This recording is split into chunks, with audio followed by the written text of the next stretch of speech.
Right, so what I've done is removed all of the spacers. Let's just throw it on you. And so what I've done is I've placed them above in the rocker cover. So this is the back of the engine, and this is the front. This is where the camshaft sprockets are.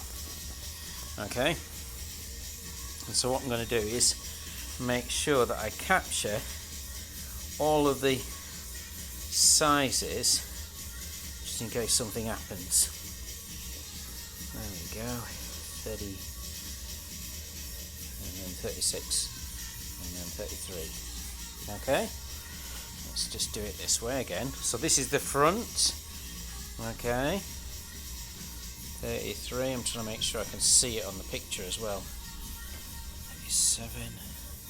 And from the front on this side, these are the exhaust. This is intake. This is exhaust. These are the exhaust ones.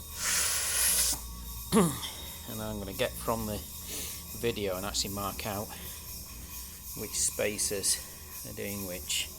Okay. So I've got them all.